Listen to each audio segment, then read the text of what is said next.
अस्सलाम वालेकुम guys, lecture 8। आज के इस लेक्चर में हम जो डिस्कस करेंगे वो HTML में जो फॉर्म क्रिएट करने का तरीका है। बेसिकली जो फॉर्म होता है वो यूज़र से जो डेटा होता है वो कलेक्टिव करने के लिए इस्तेमाल होता है। आप किसी यूज़र से जो इनपुट लेके उसको आप जो उसमें बेसिक जो अपनी इसको प्रोसेसिंग करके अपने डेटाबेस में सेव कर सकते हैं, या उसी डेटा के बिहाफ पे उसको कोई रिजल्ट आपने शो करना होता है आप उसको शो कर सकते हैं। जैसा कि आपने अक्सर देखा होगा कि किसी भी वेबसाइट में साइन अप होने के लिए एक साइन अप फॉर्म होता है, और इस तरह उसी वेबसाइट में लॉगिन होने के लिए एक लॉगिन फॉर्म आपको अमूमन तकरीबन ऑलमोस्ट हर तरह की वेबसाइट में आपको ये चीज़ मिल जाएगी। तो आज की इस वीडियो में हम इसी चीज़ को डिस्कस करने वाले हैं कि जो फॉर्म होता है वो HTML में कैसे क्रिएट होता है। तो उसके लिए बेसिक हम फॉर्म का टैग इस्तेमाल करते हैं, जैसा कि आप देख रहे हैं। अभी साइड बाय साइड में इसको ओपन भी कर देता हूं ताकि आपको चीज़ें वाज़िया भी हो जाएं। इसको मैं ओपन कर लेता हूं ब्राउज़र में। दोस्तों एक चीज़ जो यहाँ पे मैं एक और डिस्कस कर लूँ, वो इस जो टॉपिक से रिलेटेड तो नहीं है, लेकिन फिर भी मैंने बेहतर समझा कि इस वीडियो में है, तो चलो मैं आपके साथ वो भी डिस्कस कर लूँ। आप देख रहे होंगे कि मैंने सबलाइन टेक्स्ट में मेरे सामने ये एक ऑप्शन आ रहा है, ब्राउज़र सिंक्रोनाइज। ये ऑप्शन क्या है, ये किस लिए इस्तेमाल होता है? ये आप इंस्टेंट कोई भी अपनी कोडिंग करेंगे तो उसका जो रिजल्ट है वो आपको ब्राउज़र पे शो करेगा। फॉर एग्जांपल मैं यहाँ पे पी टैग बना के आपको चेक करा देता हूँ। पी टैग बना देता हूँ, this is a paragraph, this is a paragraph. इसको जैसे मैं सेव करूंगा तो आप देख रहे हैं कि जो मेरा राइट साइड पे जो मेरा ब्राउज़र था वो ऑटोमेटिकली उसमें जो कंटेंट है वो अपडेट हो गया है। तो एक ये लाइव एक्सटेंशन है सबलाइन टेक्स्ट की। अगर आप ये सबलाइन टेक्स्ट इस्तेमाल कर रहे हैं तो मैं आपको ये रिकमेंड करूंगा कि आप इसको डाउनलोड कर लें और इसको इंस्टॉल कर लें। इसको डाउनलोड और इंस्टॉल कैसे कर सकते हैं? ये ऊपर एक आई बटन का आइकन है, उसमें ये चीज़ है, मेरी एक वीडियो इस पे मैंने बनाई हुई है, आप वहां से उसको चेक कर लें। और आप अगर सबलाइन टेक्स्ट इस्तेमाल कर रहे हैं तो आप लाजमी इसको डाउनलोड करके इंस्टॉल कर लें। चलिए स्टार्ट करते हैं आज के टॉपिक को। अपने टॉपिक की तरफ वापस आ जाते हैं हम। तो बेसिकली जो फॉर्म का खुद टैग है वो कोई भी कंटेंट जो है वो विजिबल नहीं होता। जैसा कि आप देख रहे हैं कि मैंने यहाँ पे फॉर्म का टैग तो क्रिएट कर दिया है, लेकिन जो मेरा ब्राउज़र है इस पर इसका कोई इफेक्ट नहीं पड़ा। तो इसके अंदर जो एलिमेंट है वो बेसिकली जो अपना उसका वेटेज होता है वो चीज़ आपको शो हो रही होती है, डिस्प्ले हो रही है। तो जैसा कि फॉर एग्जांपल मैं बेसिकली यहाँ पे सिर्फ सिंपल एक इनपुट करता हूँ, इसकी टाइप जो है मैं टेक्स्ट रख देता हूँ, और नेम इसका मैं एफ नेम कर देता हूँ। अब जैसे मैं सेव करूंगा तो आप देख रहे हैं कि एक इनपुट फील्ड आपकी शो हो रही है राइट साइड पे।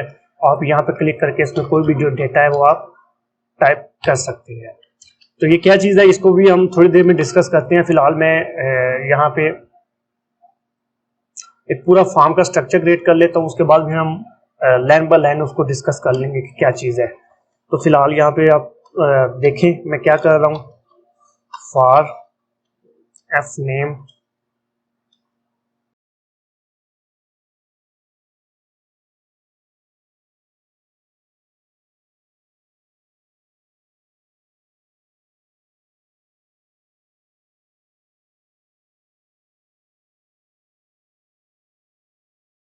तो व्यूअर आप देख रहे हैं कि यहाँ पे मैंने दो फील्ड बना दी हैं फॉर्म में।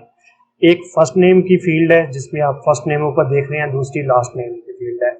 ये इसका साइड पे मैंने कोड लिखा हुआ है किस तरह मैंने ये फील्ड क्रिएट किया है। तो सबसे पहले हम डिस्कस कर लेते हैं लेबल टैग को। लेबल टैग जो होता है ये स्क्रीन रीडर यूजर के लिए होता है। ऐसे लोग जो स्क्रीन को देख नहीं सकते बल्कि सुन के वो मतलब यूज कर रहे होते हैं, तो जो लेबल होता है वो इसको लाउडली शाउट करता है, जिससे जो स्क्रीन रीडर यूजर, ऐसा यूजर जो स्क्रीन रीडर होता है, जो बेसिकली जो इतना उसको नजर नहीं आ रहा होता, बल्कि वो क्या कहते हैं कि उसने स्क्रीन रीडर का ऑप्शन ऑन किया होता है, तो वो लेबल से जज कर लेता है कि आया कौन ये फॉर्म में कौन सी फील्ड है। इसमें जो फॉर यूज होता है वो इसकी जो आईडी होती है ये इसको इसके इक्वल रखा जाता है, ताकि फिर वो जो स्क्रीन रीडर होता है उसको एक्चुअली अंदाजा हो जाए कि वो कौन सी फीड है जिस पे वो अभी खड़ा हुआ है। तो इस फार को हम इक्वल करते हैं, ये जो हमारी इनपुट जो एलिमेंट है उसकी जो आईडी होती है उसके इसको इक्वल रखते हैं, तो फिर ये इसके साथ एक ज्वाइंट हो जाता है, एक जंक्शन बन जाता है। नेक्स्ट हमने यहाँ पे एक फर्स्ट नेम टाइप किया, जिससे जो मतलब देखने वाला है उसको पता चल जाए कि ये क्या चीज़ है। इसके बाद जो हमने इनपुट उसकी टाइप जो रखी है वो टेक्स्ट रखी है, तो ये नेम है, नेम एफ नेम, इसको हम वैल्यू कोई भी रख सकते हैं। एक्चुअली ये जब हम यूजर से डेटा जो कलेक्ट कर रहे होते हैं, जो यूजर ने इसमें ऐड किया होता है, तो जब हम उसको प्रोसेसिंग के लिए कलेक्ट करते हैं तो हम ये जो वैल्यू होती है इससे कलेक्ट करते हैं। फॉर एग्जांपल हम यूजर ने जो भी डेटा वो किया होगा, तो जब मैं यूजर से किसी मेथड पोस्ट या गेट मेथड के जरिए मतलब कलेक्ट करूंगा, तो एक्चुअली मैं ये जो मेरा वर्ड है मैं वो वहां पे लिखूंगा, तो हम इससे जो वैल्यू है वो फेच कर सकते हैं और उसको अपने डेटाबेस में स्टोर कर सकते हैं, या कि जो हमें प्रोसेस करना हो वो कर सकते हैं।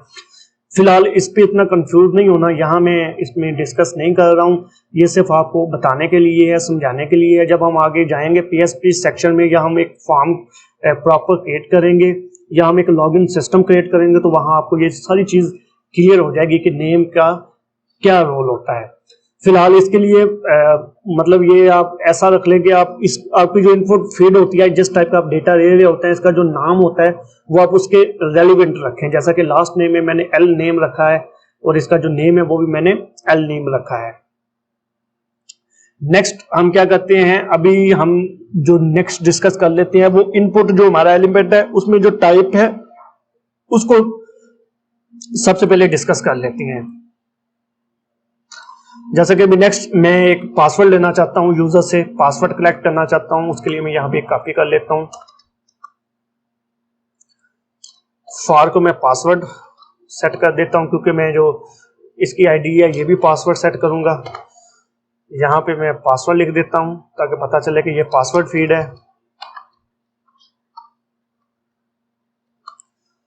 उसके बाद इनपुट टाइप जो टेक्स्ट है इसको भी मैं यहाँ पे पासवर्ड कर दूंगा। अभी हम देख लेते हैं कि इसका क्या इफेक्ट होगा।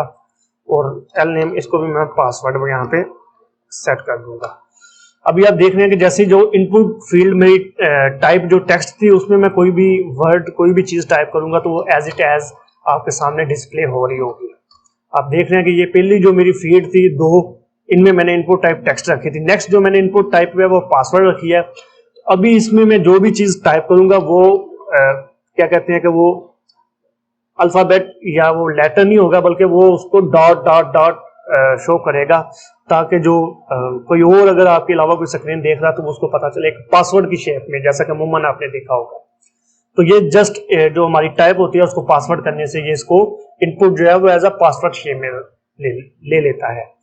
नेक्स्ट हम क्या करते हैं, मैं यहाँ पे एक इनपुट बना देता हूँ। सबसे पहले मैं एक पी पैराग्राफ टाइप लिख देता हूँ, सेलेक्ट जेंडर के नाम से, इसको मैं सेव कर देता हूँ। अभी मैं क्या करता हूँ, नीचे में एक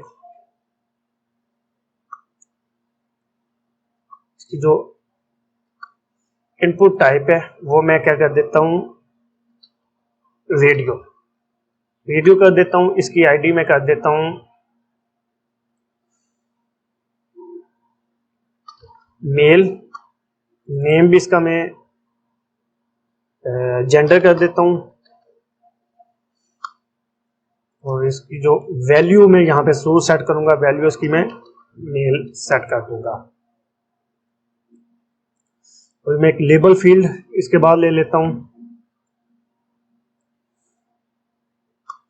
ये बिया टैग इसको खत्म कर देता हूँ। यहाँ पे इसके मैं लेबल फील्ड ले लेता हूँ और यहाँ पे मैं आईडी इसकी मेल कर देता हूँ और यहाँ पे मैं लिख देता हूँ मेल। अगेन यही चीज मैं दोबारा इसमें करता हूँ और यहाँ पे इसको मैं फीमेल कर देता हूँ।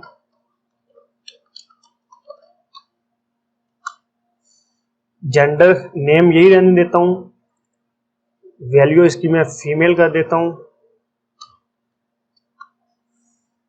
इसको मैं यहाँ पे फीमेल कर देता हूँ फार को, और यहाँ पे मैं फीमेल लिख देता हूँ। अभी आप देख रहे हैं कि मैंने जो इनपुट टाइप है वो एक रेडियो सेट कर दिया, जो कि गोल सा ये रेडियस बन जाता है। जैसे मैं इस पर क्लिक करूंगा तो आप देख रहे हैं कि वो जो मेरी जो पोर्शन मैंने सेलेक्ट किया है वो उस पर सेलेक्ट हो जाएगा। अभी जैसे मैंने नीचे वाले पर क्लिक किया तो ऊपर वाला जो है वो खत्म हो गया और नीचे वाला सेलेक्ट हो गया। ये इसलिए वजह से हो गया कि जब मैं अपने डेटा प्रोसेसिंग में फेच करूंगा डेटा, तो मैं ये जेंडर का जो नेम है इसको जब मैं वहां पे फेच करूंगा तो आपको पता है एट अ टाइम एक ही वेरिएबल में एक ही चीज हो सकती है, या तो वो मेल हो सकता है या फीमेल हो सकता है। तो इसलिए इन दोनों का नेम जेंडर रखा है कि जब आप ऑटोमेटिकली दूसरा सेलेक्ट करेंगे तो जो पहले वाला है वो ऑटोमेटिकली खत्म हो जाएगा। फॉर एग्जांपल अगर मैं यहाँ पे एक और इनपुट फील्ड बना दूं और इसकी जगह पे यहाँ पे मैं फीमेल रख दूं, अभी आप देख रहे हैं कि अभी मैं इसको भी सिलेक्ट कर सकता हूँ, इसको भी सिलेक्ट कर सकता हूँ। उसकी वजह ये है कि ये एक्चुअली वो जज कर रहा होता है कि ये जो नेम की वैल्यू है रेडियो बटन में, वो जिसकी एक होगी उनमें से वो किसी एक को एट अ टाइम सिलेक्ट करने का आपको मौका देगा।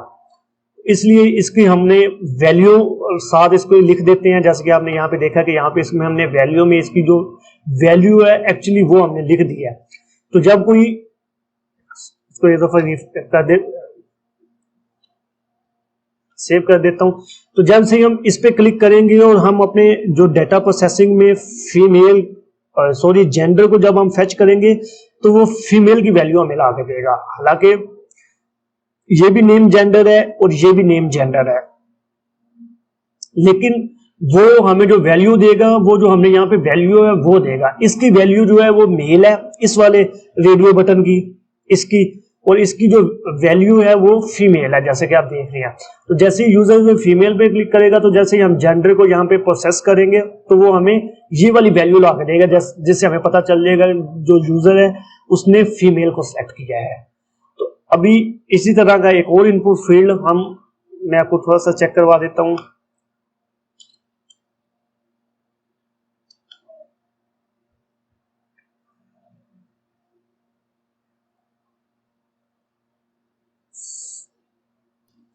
अभी मैं यहां पे लिख देता हूं सिलेक्ट लैंग्वेज। अभी यहां पे मैं रेडियो को कर देता हूं चेक बॉक्स।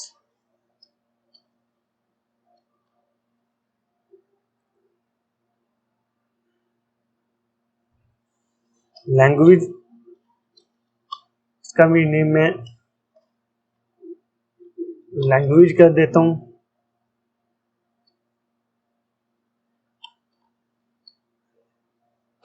लैंग्वेज इसको भी लैंग्वेज कर देता हूं। यहां इसको मैं चेक बॉक्स कर देता हूं। इसको मैं उर्दू कर देता हूं।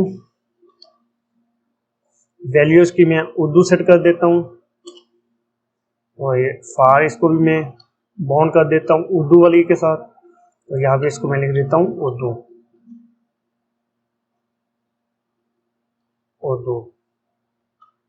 इसी तरह यहां पे मैं इंग्लिश कर देता हूं। वैल्यू इंग्लिश कर देता हूं।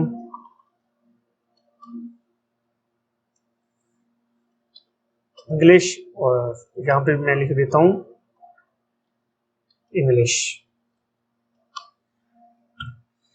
अभी भी क्या है कि आप देख रहे हैं कि जैसे फर्स्ट टाइम जेंडर में हमने क्या किया था कि जो रेडियो होता है अगर उसकी नेम वाली फील्ड एक ही जैसी हो तो वो किसी एक ऑप्शन सेलेक्ट करेगा। लेकिन अगर आपने मल्टीपल ऑप्शन सेलेक्ट करवाने हैं तो आप क्या करेंगे कि आप चेक बॉक्स की टाइप इस्तेमाल करेंगे। जैसे कि आप देख रहे हैं कि यहाँ पे मैं उस उर्दू को भी कर सकता हूँ और इंग्लिश को भी कर सकता हूँ। इसके अलावा और भी जितने ऑप्शन हो वो अगर मैं उनमें से भी कोई सिलेक्ट करूँ तो मैं मल्टीपल जो सिलेक्शन है वो कर सकता हूँ। किसके जरिए? Check box. अगर मेरी इनपुट टाइप चेक बॉक्स होगी, लेकिन अगर मेरी इनपुट टाइप रेडियो होगी तो मैं एट अ टाइम जो एक ऑप्शन है वो ही उसमें से सिलेक्ट कर सकूंगा। नेक्स्ट हम क्या करेंगे? नेक्स्ट मैं आपको एक इनपुट टाइप जो है वो बता देता हूं, सबमिट। Name submit.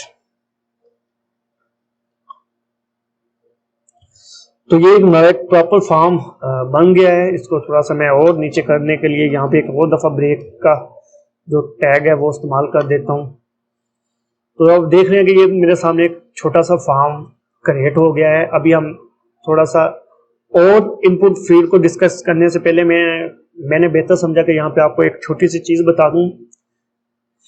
जो फॉर्म का मेथड होता है, एट्रीब्यूट में आ जाए तो फॉर्म का जो मेथड होता है वो बाय डिफॉल्ट होता है गेट, और दूसरा होता है पोस्ट। तो अगर कोई ऐसी इनपुट जो आप यूजर से लेना चाह रहे हैं जो एक सेंसिटिव इंफॉर्मेशन नहीं है, तो आप गेट का मेथड इस्तेमाल करते हैं, अदरवाइज आप जो है वो पोस्ट का मेथड इस्तेमाल करते हैं। फॉर एग्जांपल गेट का मेथड में और पोस्ट के मेथड में क्या डिफरेंस है ये मैं अभी आपको बता देता हूँ। फॉर एग्जांपल इसको मैं थोड़ा सा एक दफा मिनिमाइज करके मैक्सिमाइज करके आपको थोड़ा सा बता दूं। मैंने यहाँ पे एक फर्स्ट नेम रख दिया, एक लास्ट नेम रख दिया, पासवर्ड समथिंग कुछ भी रख दिया, जेंडर यहाँ पे मैंने मेल सेलेक्ट कर दिया, लैंग्वेज यहाँ पे मैंने दोनों सेलेक्ट कर दी, ताकि मैं यहाँ से थोड़ा सा आपको डिफरेंस बता दूं। तो जैसे मैं सबमिट पे क्लिक करूंगा तो आप देख रहे हैं थोड़ा सा आप यहाँ पे गौर करें तो यहाँ पे जो मैंने चीज लिखी थी, फर्स्ट नेम की वैल्यू मैंने क्या दी थी, हसन, और इसी तरह लास्ट नेम की अली, पासवर्ड यहाँ पे आपको पता है कि इसने सेम एज इट एज जो मैंने यहाँ पे टाइप किया था वो यहाँ पे आपको शो कर दिया। और जेंडर इसी तरह यहाँ पे मैंने मेल सेलेक्ट किया था, और लैंग्वेज आप देख रहे हैं कि उर्दू उसने दोबारा फिर लैंग्वेज का टैग किया, और जो लैंग्वेज का वर्ड था वो दोबारा फिर चूज करके उसने उसमें इंग्लिश भी शो किया है। तो आप देख रहे हैं कि जितनी भी चीजें मैंने यहाँ पे एज अ इनपुट दी हैं, उसने मुझे जैसे सबमिट के बटन पर क्लिक किया तो यहाँ पे मेरे जो टैब बार है, जो एड्रेस बार है, उसमें से ये सारी चीजें शो कर दी हैं। ये किस सिनेरियो में शो की हैं, जब मैंने इसका मेथड गेट किया है। तो कोई ऐसा फॉर्म जिसमें आपको पता है कि यहाँ पे पासवर्ड वगैरह ये चीजें सेंसिटिव होती हैं, हम किसी के साथ सिक्योर नहीं कर सकते, तो मैक्सिमम जब कभी भी हम रजिस्ट्रेशन फॉर्म या लॉगिन फॉर्म इस्तेमाल करते हैं तो उसके लिए हम पोस्ट मेथड इस्तेमाल करते हैं। पोस्ट मेथड क्या चीज है, उसमें ये कैसे वर्क करता है ये आगे सेक्शन में हम डिस्कस करेंगे। फिर उसके लिए हमें एक सर्वर का होना जरूरी है। तो जब हम PHP सेक्शन बनाएंगे तो वहां पे हम एक सर्वर, जो लोकल सर्वर है उसके ऊपर ये सारी चीजें कर रहे होंगे, तो फिर आप अच्छे तरीके से उसका जो चीजें वो समझ सकते हैं। फिलहाल यहाँ तक HTML सेक्शन में आपके लिए इतना ही काफी है कि जो आप मेथड है वो आपके साथ डिस्कस होते हैं। एक गेट मेथड होता है, दूसरा जो मेथड होता है वो पोस्ट मेथड होता है। नेक्स्ट हम क्या करते हैं, नेक्स्ट हम थोड़ा सा एट्रीब्यूट थोड़े से और हैं जिनको मैं थोड़ा सा यहाँ पे डिस्कस कर दूं, फिर हम आगे चलेंगे। कुछ इनपुट टाइप की जो फीड है वो हम आगे डिस्कस करेंगे। इसमें एक मेथड होता है इनपुट में टाइप में डिसेबल। इसकी एक वैल्यू में सबसे पहले लिख दूं, वैल्यू में लिख देता हूं हसन। ये देखें हसन, सेव करूंगा तो आप देख रहे हैं कि ऑटोमेटिकली इसकी वैल्यू यहाँ पे आ गई है। उसके बाद हम क्या करेंगे, मैं यहाँ पे इसको डिसेबल कर देता हूँ, कोई भी वैल्यू यहाँ पे डिसेबल कर देता हूँ। आप देखिए कि यहाँ पे जो हसन की जो फीड है उसने इसको डिसेबल कर दिया है। अभी आप इसमें कोई भी चेंजिंग नहीं कर सकते। तो किसी भी ऐसी फीड में जिसकी आप चाहते हैं कि यूजर जो उसकी वैल्यू है वो चेंज ना कर सके, तो उसके लिए आप जो डिसेबल का एट्रीब्यूट है वो उसमें इस्तेमाल कर सकते हैं। नेक्स्ट, अगर मैं चाहता हूं कि मैं डिसेबल्ड तो यूज नहीं करना चाहता हूं, मैं चाहता हूं कि मैं यहाँ पे एक जो एट्रीब्यूट है वो रीड ओनली एट्रीब्यूट वो इस्तेमाल कर दूं, तो इससे क्या होगा कि उससे ये होगा कि ये क्लिकेबल फील्ड तो होगी लेकिन आप इसमें चेंजिंग नहीं कर सकते। जैसा कि आप देख रहे हैं कि यहाँ आप इसमें देख रहे हैं कि हसन में आप कोई भी चेंजिंग, नीचे तमाम फील्ड में आप चेंजिंग कर सकते हैं। जिसमें मैंने रीड ओनली का जो एट्रीब्यूट यूज किया है उसमें आप चेंजिंग नहीं कर सकते। नेक्स्ट हम क्या करेंगे, नेक्स्ट हम एक सेलेक्ट जो टैग है सेलेक्ट का उसको इस्तेमाल करते हैं। उसके हम यहाँ पे नेम दे देते हैं, नेम यहाँ पे हम कह देते हैं कि जो हॉबी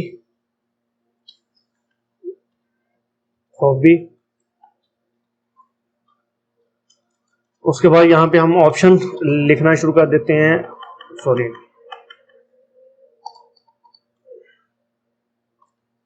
ऑप्शन, यहाँ पे हम इसकी वैल्यू लिख देते हैं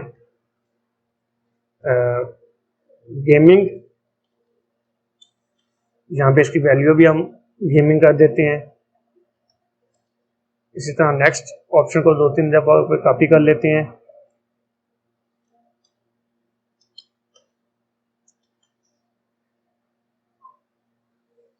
क्रिकेट क्रिकेट। और नंबर 3 जो हमारी है ऑप्शन क्या होगा, ट्रैवलिंग।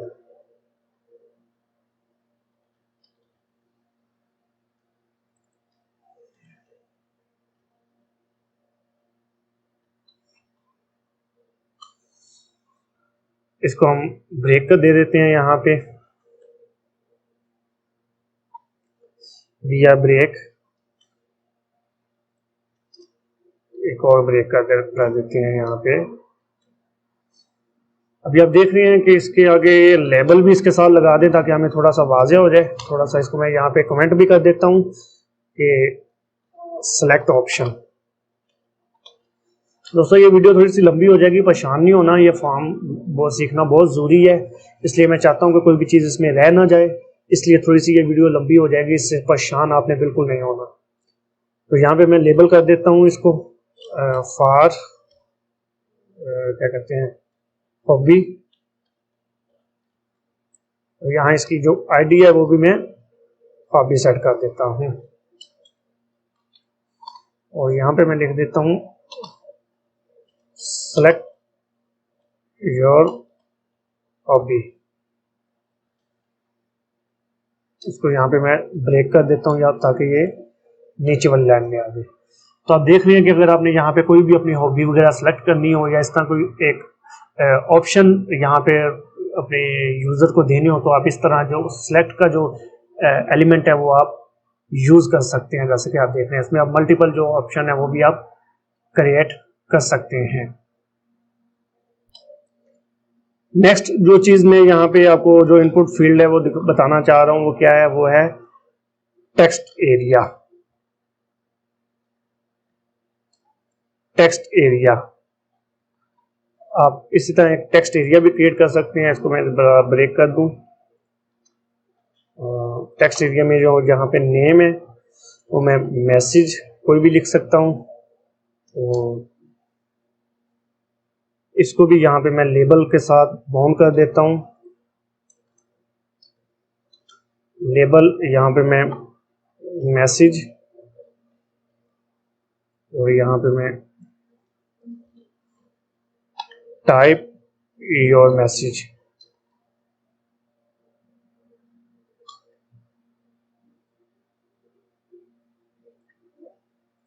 यहाँ पे इसको आईडी में दे देता हूँ मैसेज। इस तरह जो आप कोई भी एक टेक्स्ट एरिया है वो भी अपनी वेबसाइट में इंसर्ट कर सकते हैं। इसमें एक जो मोर एट्रीब्यूट आते हैं वो आते हैं रोज। आप रोज की वैल्यू भी इसमें दे सकते हैं। फॉर एग्जांपल यहाँ पे मैं 40 दे देता हूँ। और यहाँ पे आप कॉलम्स की वैल्यू भी दे सकते हैं। यहाँ पे यार मैं 40 दे देता हूँ। इससे क्या होगा, इसकी जो टेक्स्ट एरिया है वो थोड़ा सा इंक्रीज हो जाएगा। ये आप देख रहे हैं रो में आई थिंक यहाँ पे 10 भी कर दूँ तो इनफ है, बहुत ज़्यादा बड़ा हो गया था। तो इस तरह ये आप कोई भी अगर टेक्स्ट वाला एरिया अपने फॉर्म में इंसर्ट करना चाहते हो तो उसके लिए आप टेक्स्ट एरिया का जो एलिमेंट है वो आप यूज़ कर सकते हैं। नेक्स्ट जो हमारा एट्रीब्यूट होगा वो क्या होगा, वो हम करेंगे डेट, क्या कहते हैं, डेट एलिमेंट। तो यहाँ पे मैं डेट लिख देता हूँ।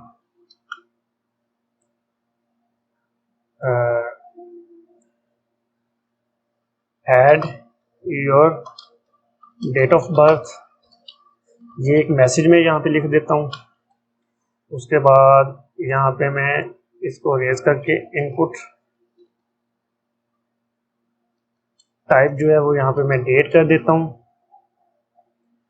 नेम इसका मैं डीओबी डेट ऑफ बर्थ कर देता हूँ। और आईडी इसकी मैं वही रखूंगा जो मैंने लेबल में यूज किया है, वो डेट कर देता हूँ यहाँ पे। तो आप देख रहे हैं कुछ इस तरह का आपको एक डेट ऑफ बर्थ। मैं थोड़ा सा ऊपर से ये एरिया जो है वो ख़त्म ना कर दूं ताकि आपको देखना आसान हो। बहुत ज़्यादा एक्सपेंड हो गया हमारा फॉर्म, यहाँ तक मैं इसको ख़त्म कर देता हूँ। अभी रिफ्रेश करता हूँ तो आप देख रहे हैं कि इस तरह आप जैसे आप इस पर क्लिक करेंगे तो आपको जो डेट का जो एक कैलेंडर टाइप ऑप्शन है वो सामने आपको शो हो जाएगा और वहां से आप जो अपनी डेट ऑफ कोई भी डेट है वो सिलेक्ट कर सकते हैं, जैसे कि आप यहाँ पे देख सकते हैं। नेक्स्ट हम क्या करते हैं, हम डेट एंड टाइम लगा देते हैं। उसके लिए डेट टाइम लोकल ये वाला ऑप्शन यूज होगा। वो भी सिमिलर इससे मिलता जुलता है, लेकिन इसमें थोड़ा सा उसमें थोड़ी सी चेंजिंग है, वो मैं आपको बता देता हूँ। कि आप देख रहे हैं कि अभी आप जैसे ही मैंने डेट टाइम लोकल टाइप इसकी की है तो आप देख रहे हैं कि थोड़ा सा इसका जो इसकी जो विड्थ है वो थोड़ी सी एक्सपेंड हो गई है। और जैसे ही आप इस पर क्लिक करेंगे तो कुछ इस तरह का ड्रॉप डाउन आपको नजर आएगा। यहाँ पे आप डेट भी सिलेक्ट कर सकते हैं और ये टाइम भी सिलेक्ट कर सकते हैं। जैसे ही आप साइड पे क्लिक करेंगे तो वो उसने वो टाइम और जो डेट है वो उसने सिलेक्ट कर ली है। इसके बाद नेक्स्ट आप अगर जो इनपुट टाइप है वो मैं आपको उसके साथ डिस्कस करूंगा कलर की। अगर आप कोई कलर वगैरह यूजर से एज इनपुट लेना चाहते हैं तो उसके लिए आप यहाँ पे क्या कहते हैं कि कलर और टाइप इसकी भी आप कलर कर दें, ऐड योर फेवरेट कलर कर दें, कलर, और यहाँ पे आप नेम को कलर से रिप्लेस कर दें। ये मैंने शुरू में आपसे डिस्कस किया था, जो नेम की वैल्यू होती है आपने वही रखनी है जो आप जिसको आप असेस कर सके। यहाँ पे भी आप कलर और आईडी आपने वही रखनी है जो आप लेबल में आपने फार के एट्रीब्यूट में जो वर्ड इस्तेमाल किया है। अब इसको मैं सेव कर देता हूँ। उसके बाद जैसे ही मैं इस पर क्लिक करूंगा तो आप अपनी मर्जी यूजर अपनी मर्जी से कोई भी कलर जो है वो उसको सिलेक्ट कर सकता है। नेक्स्ट हमारी जो फील्ड है उसमें मैं आपको ईमेल फील्ड चेक बता देता हूँ। ईमेल, आप इसको ईमेल पे सेट कर दें। ईमेल टाइप योर ईमेल, और यहाँ पे मैं ईमेल कर देता हूँ और नेम भी इसका मैं जो है वो ईमेल सेट कर देता हूँ।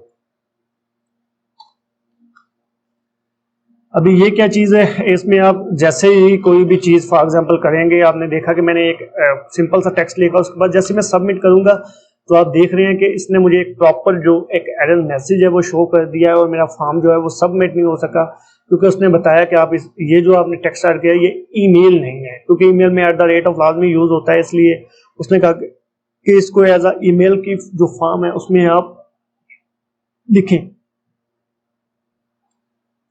तो उसके बाद जैसे यहाँ पे मैं @gmail.com कोई भी चीज ऐड करूंगा तो अभी आप ये प्रॉपर जो ईमेल है वो उस शेप में आ गया है। तो अभी मैं सबमिट करूंगा तो जो हमारा फॉर्म है वो इजीली जो सबमिट हो जाएगा। तो आज की इस वीडियो में फॉर्म के रिलेटेड कुछ इस तरह ही था। मैंने कोशिश की है कि जितने भी कम से कम वक्त में जितने भी फॉर्म के ऊपर जितने भी एलिमेंट या जितने भी एट्रीब्यूट्स यूज हो रहे हैं वो जो आपके लिए जरूरी है वो मैंने आपके साथ डिस्कस कर दिए हैं। तो मुझे उम्मीद है कि आपको ये वीडियो में तमाम समझ आ गया होगा। अगर फिर भी इस दौरान आपको कोई चीज़ समझ नहीं आई है तो बेफिक्र हो गया आप मुझसे पूछ सकते हैं, मैं आपकी पूरी रहनुमाई करूंगा। आज वीडियो ख़त्म करने से पहले आज का टास्क आपका यही है कि आप किसी भी वेबसाइट को विजिट कर लें। फॉर एग्जांपल आप फेसबुक या कोई भी ऐसी साइट जो है विजिट कर लें जिसपे आपके रजिस्ट्रेशन फॉर्म वहाँ पे मौजूद हो। तो आपने सिंपल वहाँ पे चेक करना है कि उसमें कौन कौन सी फील्ड मौजूद है और कुछ इस तरह का जो फॉर्म है वो आपने क्रिएट करना है। उसको स्टाइलिंग को छोड़ दें, स्टाइलिंग को हम बाद में डिस्कस करेंगे। बल्कि 1 मिनट यहाँ पे जाने से पहले एक चीज जो मेरे जहन में आ गई है वो यहाँ पे मैं फील्ड सेट जो एक टैग है इसको भी मैं थोड़ा सा आपके साथ डिस्कस कर लूं। फील्ड सेट यहाँ पे मैं लगा देता हूं फील्ड सेट, और यहाँ पे लेजेंड में मैं लिख देता हूं। इसके अंदर ये लेजेंड का इस्तेमाल होता है, लेजेंड रजिस्ट्रेशन। तो अभी आप देखेंगे कि जैसे मैंने ये चीज लगा दी है फील्ड सेट का मैंने टैग इस्तेमाल किया, उसके अंदर लेजेंड का इस्तेमाल किया, तो इसने जितना भी मेरा फार्म है उसके इर्द जो एक खूबसूरत सा बॉर्डर हो गया और ये शो कर रिफ्लेक्ट कर रहा है कि जो हमारा ये चीज है फार्म है ये किसके रिलेटेड है। तो ये लास्ट चीज थी जो मैंने आपके साथ फार्म में डिस्कस कर दी है। मुझे उम्मीद है कि मैंने आपके साथ काफी ज्यादा चीजें जो फार्म के रिलेटेड थी वो इस वीडियो में डिस्कस की हैं। अगर आपको फिर भी कोई चीज समझ नहीं आई है या आपको किसी चीज की प्रॉब्लम है तो आप बेफिक्र होकर मुझसे पूछ सकते हैं। तो जाते जाते आपके लिए आज के वीडियो में यही एक टास्क है कि आप एक फॉर्म क्रिएट करें, किसी भी वेबसाइट पर विजिट करें जिसमें जो रजिस्ट्रेशन फॉर्म है जो उसमें आपसे कुछ रजिस्ट्रेशन के रिलेटेड कोई चीज इंफॉर्मेशन जो है वो आपसे मांगी गई हो, आप वो अपने पास नोट करें और इस तरह का एक जो फॉर्म है वो उस पर क्रिएट करें। आपने उसके स्टाइलिंग सेक्शन में बिल्कुल नहीं जाना। आई नो कि आप वहाँ वेबसाइट पे डिफरेंट स्टाइलिंग के फॉर्म मौजूद हैं, आपने उसमें बिल्कुल नहीं जाना। आपने जस्ट जो उसकी जो फील्ड है, जो इनपुट फील्ड है उसको टारगेट करना है, उसके मुताबिक आपने फॉर्म क्रिएट करना है। बेशक एक सिंपल फॉर्म हो। जो जो डिजाइनिंग सेक्शन है वो हम CSS में डिस्कस करेंगे और उसमें इंशाल्लाह हम फॉर्म को जो खूबसूरत तीन है वो बनाने की कोशिश करेंगे। तो मिलते हैं अगली वीडियो में, तब तक अपना बहुत सा ख्याल रखिएगा। अल्लाह हाफिज।